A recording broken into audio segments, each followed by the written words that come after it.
let's talk about a path, one that doesn't have multiple exits. It has one destination. And it's not a maybe, it's a guarantee. We're looking at the ultimate, unchangeable consequence of walking that road. You know, this isn't about rolling the dice or taking a risk. It's a process, plain and simple. Think about it like a seed. You plant it, it grows, and what do you get? You get the fruit it was always going to produce.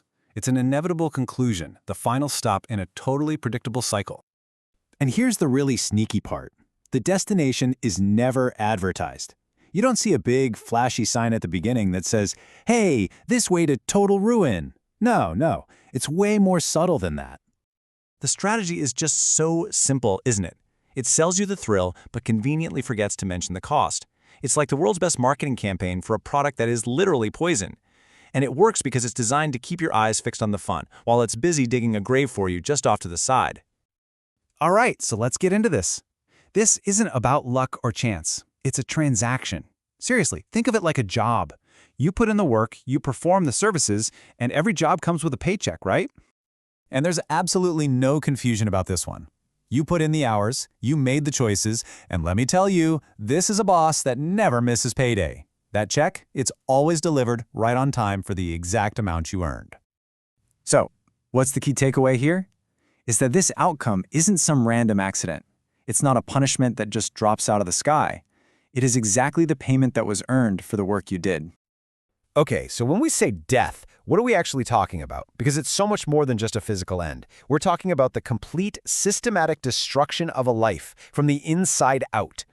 And just look at how it happens.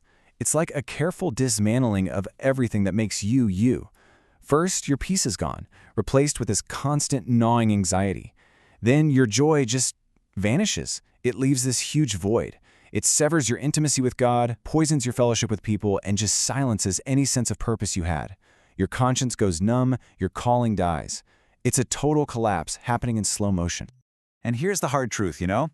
Nobody just falls into this state. No, you walk into it, one step at a time.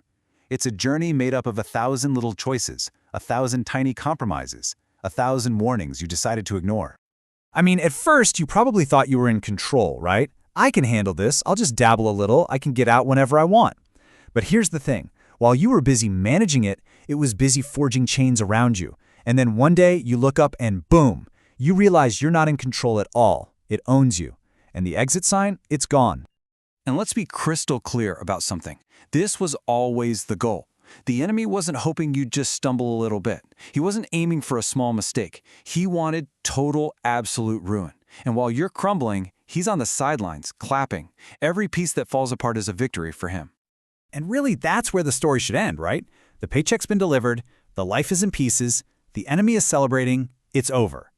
But then, 2 words enter the scene. 2 words that change everything and introduce a possibility that simply didn't exist a second ago. Even when you're standing right on the cliff's edge, when it feels like everything is lost, a new path appears. One single, solitary way out of all that destruction. I mean, the contrast here could not be more extreme. On one hand, you have the paycheck you worked for, the one you earned, death. But on the other hand, you have something you could never, ever earn. It can only be received, a free gift, life. So how do you get back? What does that path look like? Well, let me tell you what it's not. It's not about gritting your teeth and trying harder. It's not about promising to do better next time. And it's definitely not about trying to clean yourself up before you come back. It's so much simpler. It's about 2 specific actions: repentance, which just means turning around, doing a 180, and confession. And listen, this is not a maybe, it's an ironclad guarantee. The promise is absolute. You confess and he forgives. It's a direct, faithful, and just response. Every single time. No exceptions. And this is the power behind that promise. This is what makes it possible. There is no sin so dark, no life so shattered that it's beyond the reach of this cleansing. But you have to know, it's not automatic. It requires you to make that turn. That was his whole mission.